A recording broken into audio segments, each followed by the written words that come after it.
नमस्कार, मैं हूं मोहित मिश्रा और हिंदी साहित्य सेतु में आप सभी का स्वागत है। तो आज से हमारी क्लास शुरू हो रही है आचार्य रामचंद्र शुक्ल कृत हिंदी साहित्य का इतिहास, जिसे हम यथासंभव लाइन बाय लाइन पढ़ेंगे और महत्वपूर्ण बिंदुओं को हाईलाइट करते हुए ध्यान रखते हुए चलेंगे। संभव हो तो आप लोग एक कॉपी पेन लेकर बैठिए और उन वक्तव्यों को ध्यान से लिखिए जो पूर्व में प्रश्नों के माध्यम से आ चुके हैं और जो कालांतर में प्रश्नों के माध्यम से आने की संभावना है। तो इसी के साथ हम भूमिका से पढ़ना शुरू करेंगे। तो आइए पढ़ना शुरू करते हैं।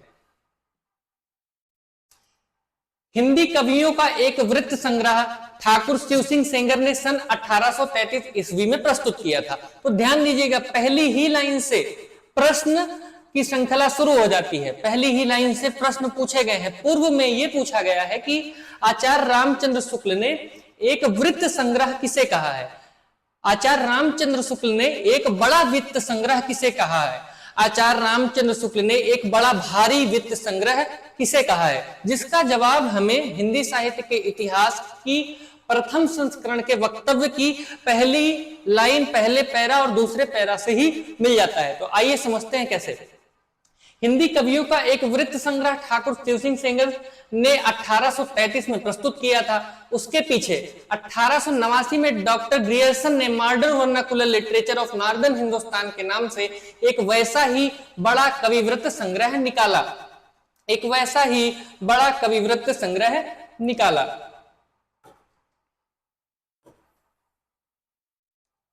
सबसे पहले एक कविवृत्त संग्रह शिव सिंह सेंगर की है, फिर एक बड़ा कविवृत्त संग्रह ग्रियर्सन की है, फिर काशी की नागरी प्रचारणी सभा का ध्यान आरंभ में इस बात की ओर गया कि सहस्त्रों हस्तलिखित हिंदी पुस्तकें देश के अनेक भागों में राज पुस्तकालय तथा लोगों के घरों में अज्ञात पड़ी है।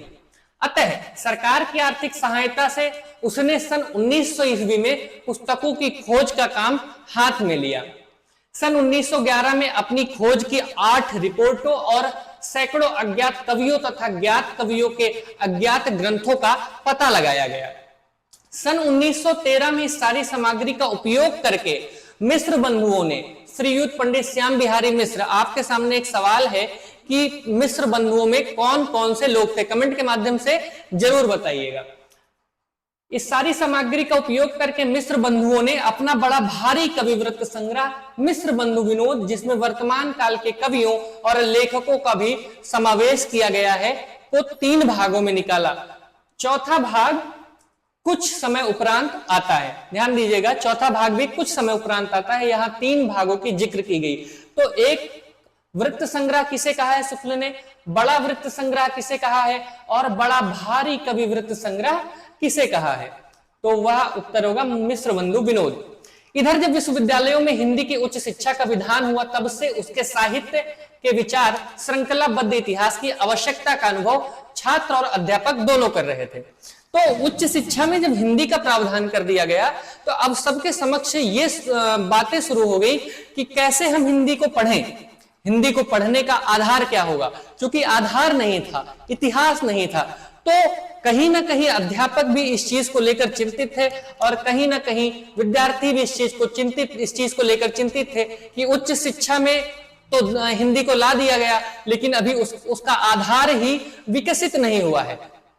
तो यहां शुक्ल जी कहते हैं कि शिक्षित जनता की जिन जिन प्रवृत्तियों के अनुसार हमारे साहित्य स्वरूप में जो जो परिवर्तन होते आए हैं, जिन जिन प्रभावों की प्रेरणा से काव्य धारा की भिन्न भिन्न शाखाएं फूटती रही हैं, उन सब के सम्यक निरूपण तथा उनकी दृष्टि से किए हुए सुसंगत काल विभाग के बिना साहित्य के इतिहास का सच्चा अध्ययन कठिन दिखाई पड़ता है। 700-800 वर्षों की संचित ग्रंथ राशि सामने लगी हुई थी, पर ऐसी निर्दिष्ट सारणियों की उद्भावना नहीं हुई थी जिसके अनुसार सुगमता से इस प्रभुत सामग्री का वर्गीकरण होता। अर्थात 600-700 वर्षों की सामग्रियों का आशय है कि अपभ्रंश काल से लेकर जब से हिंदी का उद्भव माना जाना चाहिए, तब से लेकर 19वीं शताब्दी के जितनी संचित ग्रंथ राशि रखी थी उसका प्रयोग कैसे किया जाए, किस सारणीबद्ध तरीके से किया जाए, शुक्ल जी इस संदर्भ में उस समय अपना वक्तव्य रखते हैं। भिन्न भिन्न शाखाओं के हजारों कवियों की केवल कालक्रम से गुथी उपयुक्त वृत्तमालाएं साहित्य के इतिहास के अध्ययन में कहां तक सहायता पहुंचा सकती हैं। जैसे 84 वैष्णवन की वार्ता, 252 वैष्णवन की वार्ता, यह सब वृत्त संग्रह हैं, यह इतिहास की कोटि में कतई नहीं आ सकते हैं, यह शुक्ल जी कहते हैं। सारे रचना को केवल आदि मध्य पूर्व उत्तर, आदि मध्य पूर्व उत्तर इत्यादि खंडों में आंख मूंद कर बांट देना, यह भी न देखना कि खंड के भीतर क्या आता है क्या नहीं, वृत्त संग्रह को इतिहास नहीं बना सकता है। यह कथन कई बार पूछा जा चुका है और पूछा जाएगा, क्योंकि यह पूछा जा सकता है कि इतिहास क्या नहीं बना सकता, या यह पूछा जा सकता है कि केवल आदि मध्य पूर्व उत्तर इत्यादि खंडों को आंख मूंद कर बांट देना, यह कथन किसका है। तो आगे चलते 5 या 6 वर्ष हुए छात्रों के उपयोग के लिए मैंने कुछ संक्षिप्त नोट्स तैयार किए थे। शुक्ल आपके साथ आपको बताते चलेंगे। महसूस कीजिएगा, हिंदी के विद्यार्थियों ये महसूस कीजिएगा कि हिंदी की जो परिपाटी शुरू हुई है उसमें शुक्ल जी का योगदान, जिन्होंने पूरा आधार स्तंभ खड़ा किया, वह आपके साथ बातें कर रहे हैं इस पुस्तक के माध्यम से। तो आप महसूस करेंगे तो आपकी रुचि इस पुस्तक की और बढ़ेगी, इस पुस्तक को जानने की, इस पुस्तक के अंतर्गत सम्मिलित तथ्यों को समझने की मनोवैज्ञानिक रूप से एक भावना उत्पन्न होगी, जो कि बहुत अच्छे से इस पुस्तक को समझने में आपको सहायता प्रदान करेगी। मैंने कुछ संक्षिप्त नोट तैयार किए थे, जिसमें परिस्थिति के अनुसार शिक्षित जनसमूह की बदली हुई प्रवृत्तियों को लक्ष्य करके हिंदी साहित्य के इतिहास के काल विभाग और रचना की भिन्न भिन्न शाखाओं के निरूपण का एक कच्चा ढांचा तैयार किया गया। हिंदी शब्द सागर समाप्त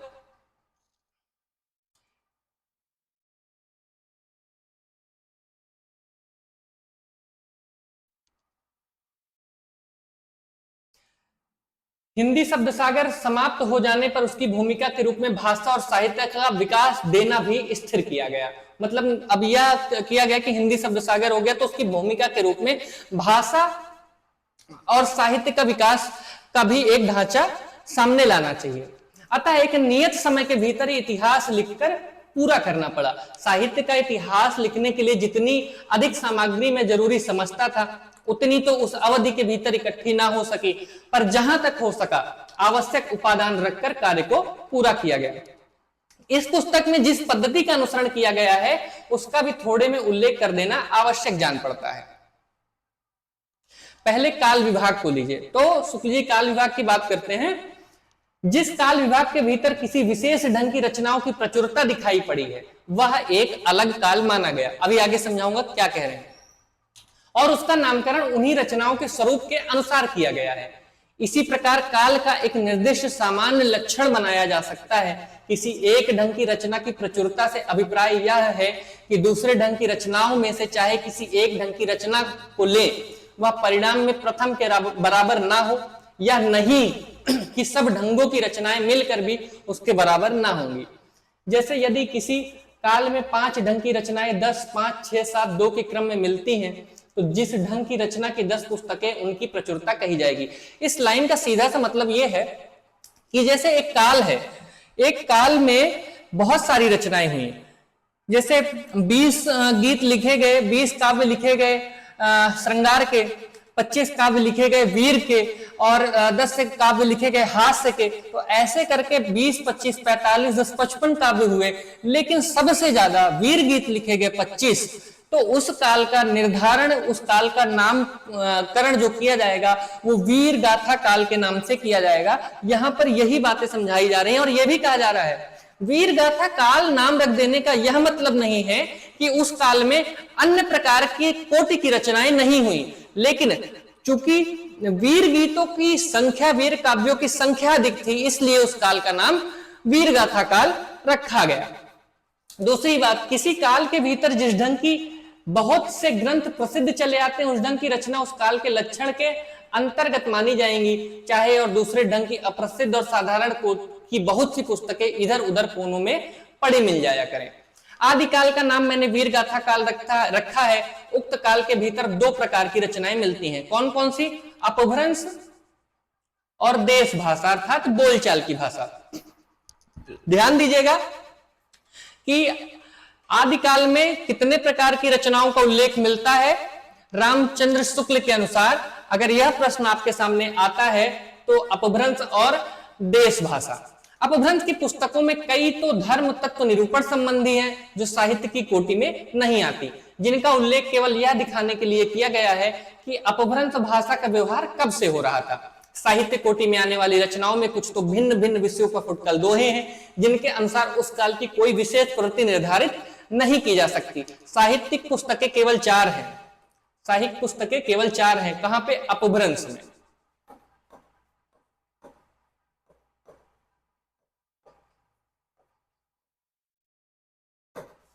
अपभ्रंश में साहित्यिक पुस्तकें केवल 4 हैं। विजयपाल रासो, हम्मीर रासो, कीर्ति लता, कीर्ति पताका। विजय और हम्मीर ने कीर्ति लता को कीर्ति पताका तक पहुंचाया। इसको इस तरह याद कर सकते हैं क्योंकि ये इसका क्रम भी पूछा जाएगा और यह भी पूछा जाएगा कि आचार्य रामचंद्र शुक्ल ने किन किन पुस्तकों का उल्लेख किया है या अपभ्रंश में किन किन पुस्तकों का उल्लेख किया है। 4 नाम दे दिए जाएंगे जिनमें एक मूल को हटा दिया जाएगा और 3 यही रहेंगे और आपसे पूछ लिया जाएगा कि इन 4 में कौन नहीं थे अथवा कौन थे। इसी प्रकार देश भाषा काव्य की 8 पुस्तकें प्रसिद्ध हैं, जिनमें खुमान रासो, बिसलदेव रासो, पृथ्वीराज रासो, जयचंद्र प्रकाश, जयमंक जसचंद्रिका, परमाल रासो, खुसरो की पहेलियां और विद्यापति की पदावली मुख्य रूप से सामने आती हैं। इन्हीं 12 पुस्तकों की दृष्टि से आदिकाल का लक्षण निरूपण और नामकरण हो सकता है। इनमें से अंतिम 2 बिसलदेव रासो को छोड़कर शेष सभी ग्रंथ वीरात्मक हैं। अतः आदिकाल का नाम वीरगाथा काल ही रखा जा सकता है। अच्छा, एक चीज बताइए आप सब, आदिकाल नाम किसने दिया था? आदिकाल नाम किसने दिया था? तो हजारी प्रसाद द्विवेदी। आदिकाल नाम हजारी प्रसाद द्विवेदी का दिया हुआ है। इसी प्रकार मिश्र बंधुओं ने आदिकाल के भीतर इनकी पुस्तकों की नामावली दी है। हमारे लिए बहुत इंपॉर्टेंट है, इसलिए हम यहां से आगे बढ़ेंगे।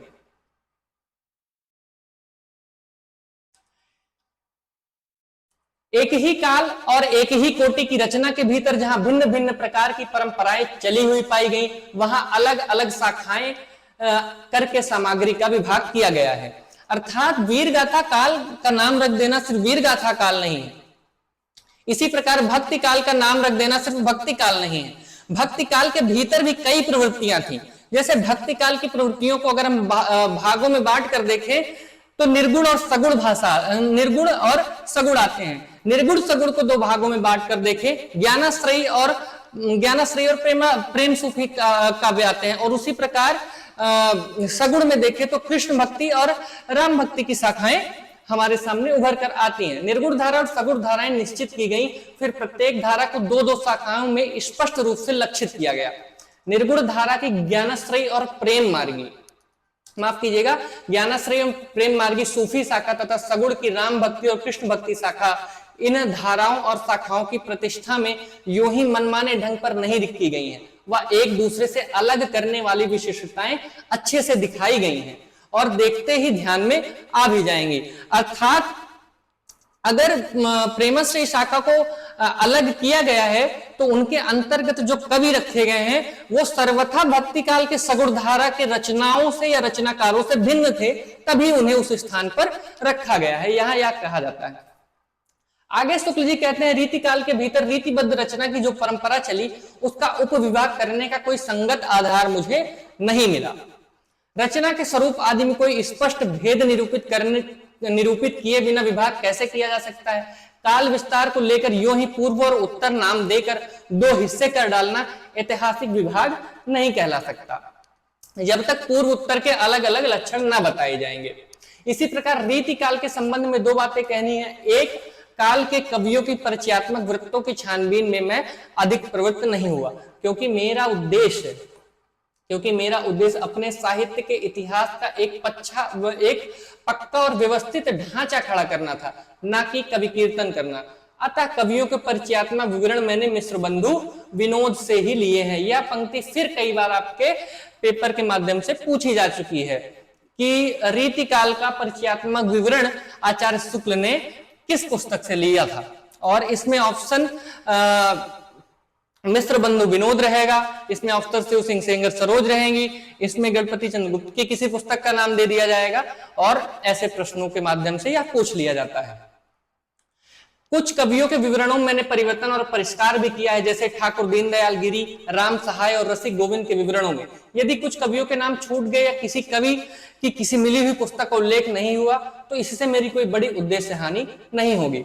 रीतिकाल या किसी काल के कवियों की साहित्यिक विशेषताओं के संबंध में मैंने जो संक्षिप्त विचार प्रकट किए हैं वे दिग्दर्शन मात्र के लिए। इतिहास की पुस्तक में कवि की पूरी क्या अधूरी आलोचना नहीं की जा सकती।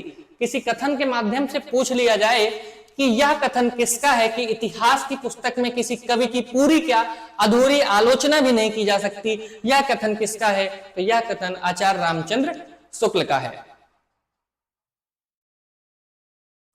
आधुनिक काल में गद्य का आविर्भाव सबसे प्रधान साहित्यिक घटना है, इसलिए उसके प्रसार का वर्णन विशेष विस्तार के साथ करना पड़ा।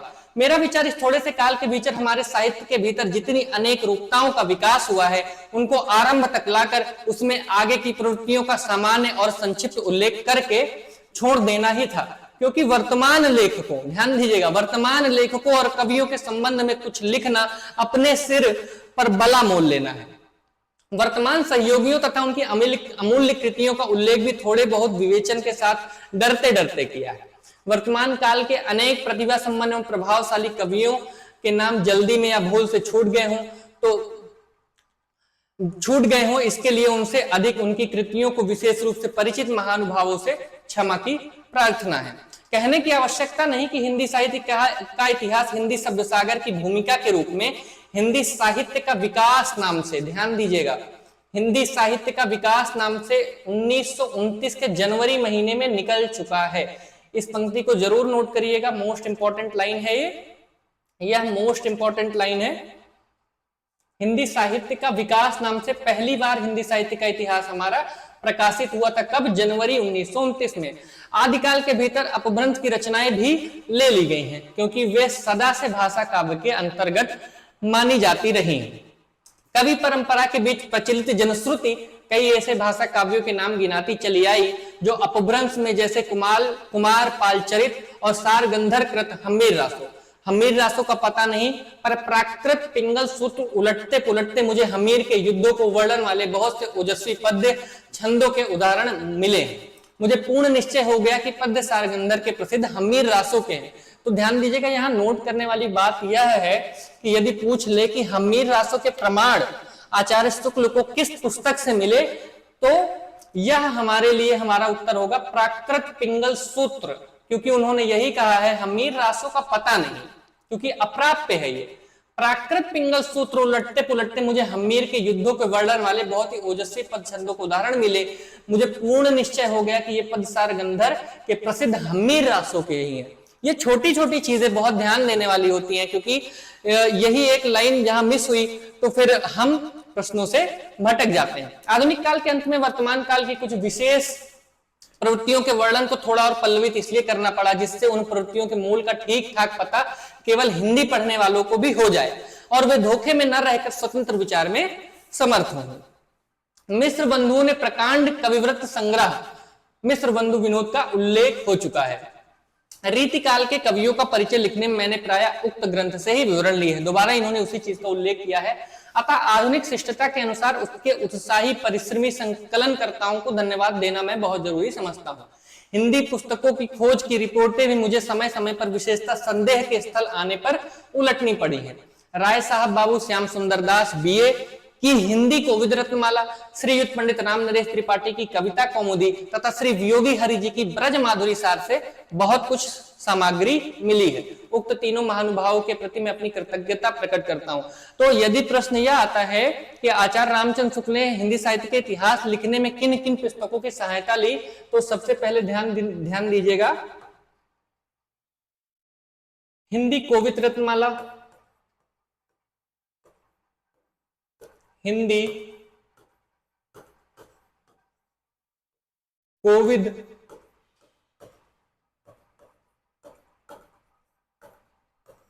रत्नमाला बाबू श्याम सुंदर दास,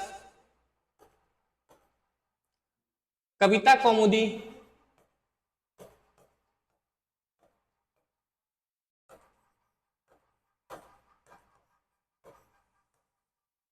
कविता कौमुदी पंडित राम नरेश त्रिपाठी, और ब्रजमाधुरी सार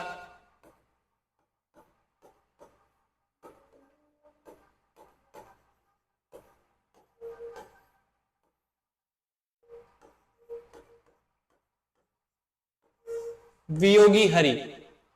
एक पुस्तक और है, उसको नहीं बोल सकते, मिस्र बंधु विनोद, जिसका उल्लेख सबसे पहले किया गया है।